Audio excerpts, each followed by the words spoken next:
ನೀವೇನು ನಮ್ಮ ಚಾನಲ್ಸ್ಗೆ ಸಬ್ಸ್ಕ್ರೈಬ್ ಆಗಿಲ್ಲ ಅಂದರೆ ಈ ಕೂಡಲೇ ಸಬ್ಸ್ಕ್ರೈಬ್ ಬಟನನ್ನು ಒತ್ತಿ, ಹಾಗೆ ಪಕ್ಕದಲ್ಲಿರುವ ಬೆಲ್ ಐಕಾನ್ನ ಕ್ಲಿಕ್ ಮಾಡಿ. First card ace of pentacles ಬಂದಿದೆ.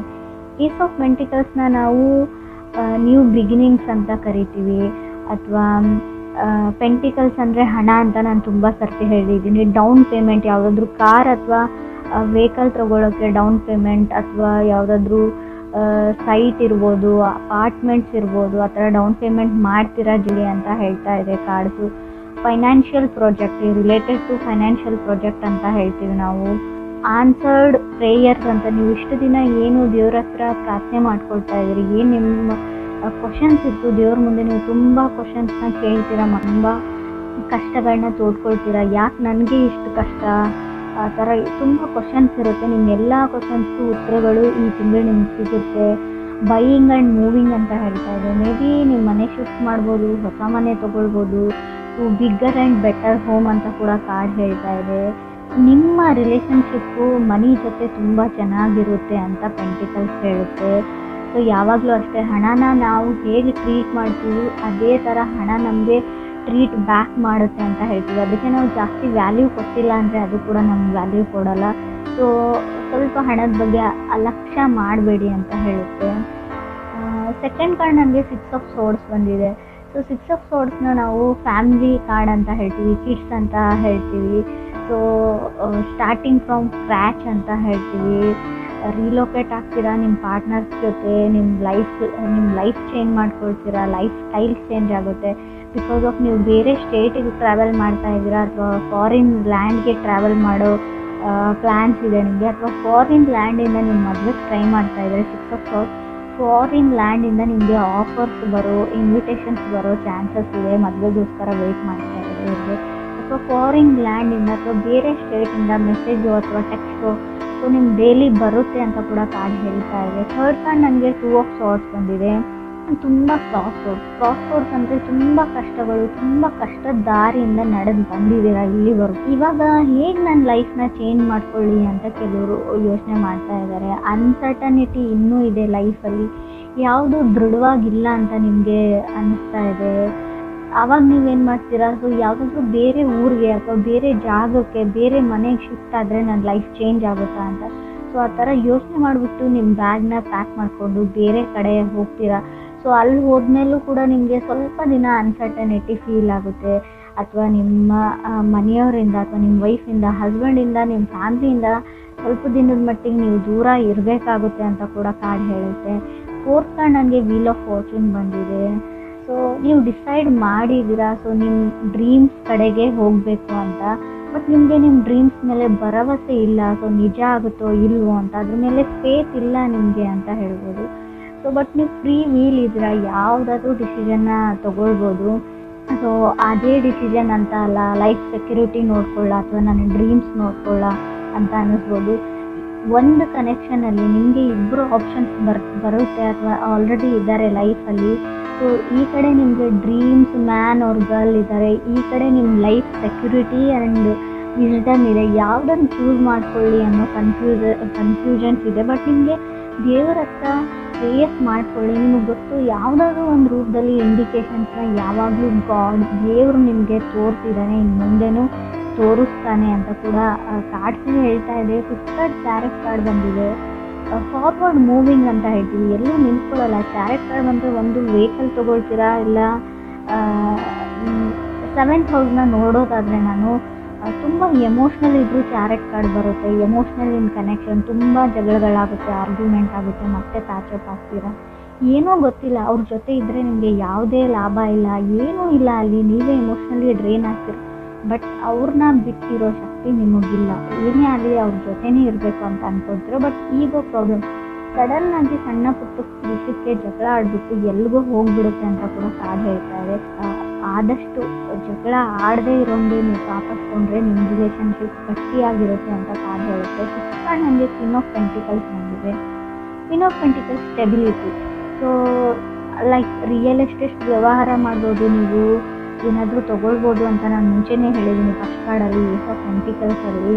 ಸೊ ಮೆಟೀರಿಯಲಿಸ್ಟಿಕ್ ವರ್ಲ್ಡಲ್ಲಿ ಫರ್ನಿಚರ್ ಆಗ್ಬೋದು, ಜ್ಯುವೆಲರಿ ಆಗ್ಬೋದು, ಆ ಥರ ಖರೀದಿ ಮಾಡ್ತೀರಾ. ಸೊ ಯಾರಿಗೋ ಆ್ಯನಿವರ್ಸ್ರಿ ಇರ್ಬೋದು, ನಿಮ್ಮ ಮದುವೆ ಆ್ಯನಿವರ್ಸ್ರಿ, ಸೊ ಯಾರ್ದಾದ್ರು ಬರ್ಡೇ ಇರ್ಬೋದು, ಅಥವಾ ನಿಮ್ಮ ಫ್ರೆಂಡ್ ಸರ್ಕಲಲ್ಲಿ ಫ್ಯಾಮ್ಲಿಯಲ್ಲಿ ಮ್ಯಾರೇಜಸ್ ಇರ್ಬೋದು. ಸೊ ತುಂಬ ಶಾಪಿಂಗ್ ನೀವು ಮಾಡ್ತೀರಾ, ಆಲ್ರೆಡಿ ಮಾಡಿದ್ದೀರಾ, ನಿಮ್ಮದೇ ಮದುವೆ ಕೂಡ ಕೆಲವ್ರದ್ದು ಇರ್ಬೋದು ಅಂತ ಕಾರ್ಡ್ ಹೇಳುತ್ತೆ. 7th ಕಾರ್ಡ್ 4 ಆಫ್ ಕಪ್ಸ್ ಇದೆ. ಸೊ ಮುಂಚೆ 4 ಆಫ್ ಕಪ್ಸ್ ಅಂದರೆ ನಿಮ್ಮನ್ನು ಯಾರೋ ರಿಜೆಕ್ಟ್ ಮಾಡಿದ್ದಾರೆ.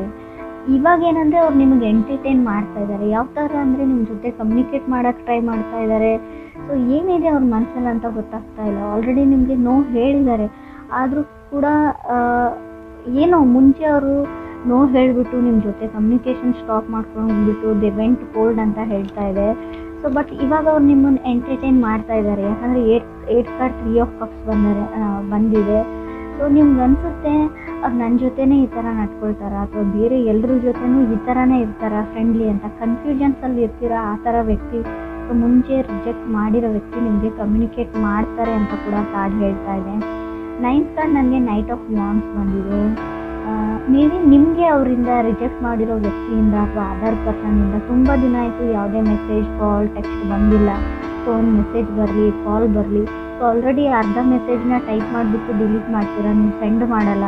ಸೊ ನಾನೇ ಯಾಕೆ ಮಾಡಲಿ ಅಂತ. ಸೊ ಏನೋ ನಿಮ್ಮ ಲಾಸ್ಟ್ ಡಿಸಿಷನ್ ಕೇಳಬೇಕಿದೆ, ನಿಮ್ಮ ಮದುವೆ ಫಿಕ್ಸ್ ಆಗಬೇಕಿದೆ, ಸೊ ಎಸ್ ಹೇಳಬೇಕಿದೆ. ಒಂದು ಮಾತು ಅವ್ರನ್ನ ಕೇಳಬಿಡಲ್ಲ. ಆಲ್ರೆಡಿ ನೀವು ಪ್ರಪೋಸ್ ಮಾಡಿರ್ಬೋದು, ಅವ್ರಿಗೆ ಎಸ್ ನೋ ಏನೂ ಹೇಳಿರ್ಲಿಕ್ಕಿಲ್ಲ. ಅಥವಾ ನೀವು ರಿಲೇಷನ್ಶಿಪ್ಪಲ್ಲಿ ಇದ್ಬಿಟ್ಟು ಯಾವುದೇ ಅವ್ರಿಗೊಂದು ಮಾತು ಹೇಳಬೇಕು ಅಂತ ಅಂದ್ಕೊಳ್ತಾ ಇದ್ದೀರಾ. ಸೊ ನೀವು ರೆಡಿ ಆಗಿದ್ದೀರಾ, ಸೆಟಲ್ ಆಗೋಕ್ಕೆ. ಬಟ್ ಏನೋ ಅವ್ರು ನಿಮ್ಮ ಎಕ್ಸ್ ಅಂತ ಆಗಲಿ, ಏನೋ ಅವ್ರಿಗೊಂದು ಮಾತು ತಿಳಿಸಿದಿರೋಣ ಅನ್ನೋ ಲಾಸ್ಟ್ ಚಾನ್ಸಲ್ಲಿ, ಸೊ ಲಾಸ್ಟ್ ಮಿನಿಟಲ್ಲೂ ನೀವು ಇದನ್ನು ಯೋಚನೆ ಮಾಡ್ತಾ ಇದ್ದೀರಾ ಅಂತ ಕಾರ್ಡ್ ಹೇಳ್ತಾ ಇದೆ. ನೀವು ಅಥವಾ ನೀವು ಕ್ರಾಸ್ ವಾಚರ್ಸ್ ಅವ್ರ ಜೊತೆ ಕನೆಕ್ಟ್ ಆಗಿರೋ ವ್ಯಕ್ತಿಗಳು ಕೂಡ ಆಗಿರ್ಬೋದು. 10th ಕಾರ್ಡ್ ನನಗೆ ಕಿಂಗ್ ಆಫ್ ಕಪ್ಸ್ ಬಂದಿದೆ. ಸೊ ಕೆಲವರಿಗೆ ಒಬ್ಬ ವ್ಯಕ್ತಿ ನಿಮ್ಮ ಲೈಫಲ್ಲಿರೋರು ಯಾವಾಗಲೂ ಹೇಳ್ತಾರೆ ನಿಮ್ಮ ಮೇಲೆ ಫೀಲಿಂಗ್ಸ್ ಇದೆ ಅಂತ. ಸೊ ಯಾವ ಥರ ಫೀಲಿಂಗ್ಸ್ ಅಂತ ಗೊತ್ತಿಲ್ಲ. ಮೇ ಬಿ ನೀವು ಹೇಳ್ಬೋದು ಅದರ್ ಪರ್ಸನ್ ಮೇಲೆ ಫೀಲಿಂಗ್ಸ್ ಇದೆ ಅಂತ. ಸೊ ಅವರು ಯಾವುದನ್ನೂ ಕರೆಕ್ಟಾಗಿ ದೃಢವಾಗಿ ಹೇಳೋಕ್ಕೆ ತಯಾರಿಲ್ಲ. ಸೊ ಫೀಲಿಂಗ್ಸ್ ಇದೆ, ನಿಮ್ಮ ಜೊತೆ ಇರ್ತೀನಿ, ಒಂದು ಸ್ಟೆಪ್ ಮುಂದೆ ಹೋಗ್ತೀನಿ, ರಿಲೇಷನ್ಶಿಪ್ಪಲ್ಲಿ ಇರೋಣ ಅಂತ ಹೇಳೋಕ್ಕೂ ರೆಡಿ ಇಲ್ಲ. ಸೊ ಮೇ ಬಿ ಆ ಪರ್ಸನ್ಗೆ ತುಂಬ ರೆಸ್ಪಾನ್ಸಿಬಿಲಿಟೀಸ್ ಇದೆಯೋ ಅಥವಾ ನಿಮಗೆ ರೆಸ್ಪಾನ್ಸಿಬಿಲಿಟೀಸ್ ಇದೆಯೋ ಗೊತ್ತಿಲ್ಲ. ಇನ್ನೂ ಕೆಲವರಿಗೆ ನಾನು ಹೇಳ್ತೀನಿ, ಆಲ್ರೆಡಿ ಸೆಕೆಂಡ್ ಮ್ಯಾರೇಜಿಗೆ ಟ್ರೈ ಮಾಡ್ತಾ ಇರ್ಬೋದು, ನೀವು ಎಂಗೇಜ್ಮೆಂಟ್ ಡೇಟ್ ಆಗಿರ್ಬೋದು ಕೆಲವರಿಗೆ. ಯಾಕಂದರೆ 3 ಆಫ್ ಪೆಂಟಿಕಲ್ಸ್ ಮತ್ತು 4 ಆಫ್ ಕಪ್ಸ್ 3 ಆಫ್ ಕಪ್ಸ್ ಬಂದಿದೆ. 3 ಆದಮೇಲೆ 4 ಆದಮೇಲೆ 3 ಬಂದಿದ್ಮೇಲೆ 4 ಕಂಪ್ಲೀಟ್ ಆದಮೇಲೆ ಮತ್ತೆ 3 ಆಗಿದೆ. ನೀವು ಕಪಲ್ಸ್ ಇರೋರು ಮತ್ತೆ ಸಿಂಗಲ್ ಆಗಿದ್ದೀರಾ ಅಂತ ಅನಿಸುತ್ತೆ. ತುಂಬ ಕಷ್ಟ ಆಗಿರೋದು ಬಿಟ್ಬಿಡಿ, ಮುಂದಕ್ಕೆ ಹೋಗಿ ಅಂತ ನಾವು ತುಂಬ ಹೇಳ್ತೀವಿ. ಆದರೂ ಕೂಡ ಆ ಪರ್ಸನ್ ಮೇಲೆ ನಿಮ್ಗೊಂದು ಹೋಪ್ ಇದೆ ಅಂತ ಹೇಳುತ್ತೆ. ಸೊ ಖಂಡಿತವಾಗ್ಲೂ ಲಾ ಆಫ್ ಅಟ್ರಾಕ್ಷನ್ನ ನೀವು ಟ್ರೈ ಮಾಡಿ. ಯಾವ ಥರ ಅಂದರೆ ಆಲ್ರೆಡಿ ಆ ಪರ್ಸನ್ ನಿಮ್ಮ ಹತ್ತಿರ ಇದ್ದಾನೆ, ಅವ್ರ ಜೊತೆ ನೀವು ಸಂತೋಷದ ಟೈಮ್ನ ಕಳೀತಾ ಇದ್ದೀರಾ, ಅವ್ರು ನಿಮಗೆ ಕಾಲ್ ಮಾಡ್ತಾ ಇದ್ದಾರೆ, ಅವ್ರ ಜೊತೆ ಮಾತಾಡ್ತಾ ಇದ್ದೀನಿ ಅನ್ನೋ ಫೀಲಿಂಗಲ್ಲಿರಿ. ಖಂಡಿತ ಆ ವ್ಯಕ್ತಿ ನಿಮಗೆ ಕಾಲ್ ಬ್ಯಾಕ್ ಮಾಡೇ ಮಾಡ್ತಾರೆ, ಸೊ ಮೆಸೇಜ್ ಕೂಡ ಮಾಡೇ ಮಾಡ್ತಾರೆ ಅಂತ ಕೂಡ ಕಾರ್ಡ್ಸ್ ಹೇಳ್ತಾ ಇದೆ. ಸೊ ನಿಮಗೆ ತುಂಬ ಟ್ರಾವೆಲ್ ಆಪರ್ಚುನಿಟೀಸ್ ನಿಮಗೆ ಸಿಗುತ್ತೆ. ಸೊ ಖಂಡಿತ ನಿಮ್ಗೆ ಅನಿಸ್ಬೋದು ನಾನು ಇರೋ ಜಾಗದಿಂದ ಬೇರೆ ಜಾಗಕ್ಕೆ ಹೋಗಲ್ಲ, ಪ್ಲೇಸಿಗೆ ಹೋಗಲ್ಲ ಅಂತ ಅನಿಸುತ್ತೆ. ಸೊ ನೀವಿರೋ ಜಾಗದಿಂದ ನೀವಿರೋ ಮನೆಯಿಂದ ಬೇರೆ ಕಡೆ ಹೋಗಿ ನೋಡಿ, ಹೊಸ ಜನಗಳ ಜೊತೆ ಬೆರೆತು ನೋಡಿ.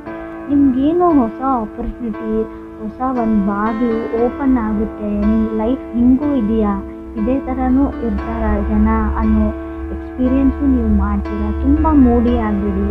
ನನಗೆ ಯಾರ ಜೊತೆನೂ ಮಾತಾಡಲ್ಲ, ನನ್ನ ಲೈಫ್ ಇಷ್ಟೇ, ಸೊ ಯಾವಾಗಲೂ ನನಗೆ ಕೆಟ್ಟದ್ದೇ ಆಗುತ್ತೆ, ಆ ಥರ ಯೋಚನೆ ಮಾಡೋದನ್ನು ಬಿಟ್ಬಿಡಿ ಅಂತ ಹೇಳ್ತೆ.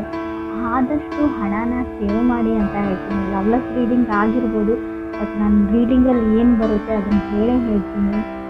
ಯಾರನ್ನೋ ನಂಬ್ತಾ ಇದ್ದೀರಾ, ಸೊ ಆಲ್ರೆಡಿ ದುಡ್ಡು ಕೊಟ್ಟಿದ್ದೀರಾ, ಸೊ ಇವಾಗಲೂ ದುಡ್ಡು ಕೊಡ್ತಾ ಇದ್ದೀರಾ, ನನ್ನ ಕಣ್ಮುಂದೆ ಬರ್ತಾ ಇದೆ ಅದು. ಸೊ ಸ್ಟಾಪ್ ಜಡ್ಜಿಂಗ್ ದೆಮ್ ಅಂತ ನಾನು ಹೇಳ್ತೀನಿ. ನಿಮ್ಮನ್ನು ಬರೀ ದುಡ್ಡಿಗೋಸ್ಕರ ಬಳಸ್ಕೊಳ್ತಾ ಇದ್ದಾರೆ. ಅವ್ರು ತುಂಬ ಒಳ್ಳೆ ವ್ಯಕ್ತಿನೂ ಆಗಿರ್ಬೋದು, ಬಟ್ ಅದೇ ದುಡ್ಡಿನ ವಿಷಯಕ್ಕೆ ಫ್ಯೂಚರಲ್ಲಿ ನಿಮಗೆ ಮನಸ್ತಾಪಗಳು ಬರ್ಬೋದು. ಸೊ ನಿಮ್ಮ ಹತ್ರ ದುಡ್ಡು ಇಲ್ಲ ಅಂತ ಹೇಳಿಬಿಟ್ಟು ಹಿಂದಕ್ಕೆ ಕರ್ಕೊಳ್ಳೋಕೆ ಟ್ರೈ ಮಾಡಿ. ಸೊ ನನ್ನ ಹತ್ರ ಇದೆ, ನಾನು ಸಹಾಯ ಮಾಡ್ತೀನಿ ಅಂದ್ಕೊಳ್ಬೇಡಿ. ಬೇರೆ ಯಾವುದೋ ರೂಪದಲ್ಲಿ ಅವ್ರಿಗೆ ದುಡ್ಡು ಸಿಗುತ್ತೆ, ನೀವು ಒಬ್ಬರೇ ಇಲ್ಲ ಅಂತ ಕೂಡ ಕಾಣ್ತಾ ಹೇಳ್ತಾ ಇದೆ. ಅವ್ರಿಗೆ ಹೆಲ್ಪ್ ಮಾಡೋರು.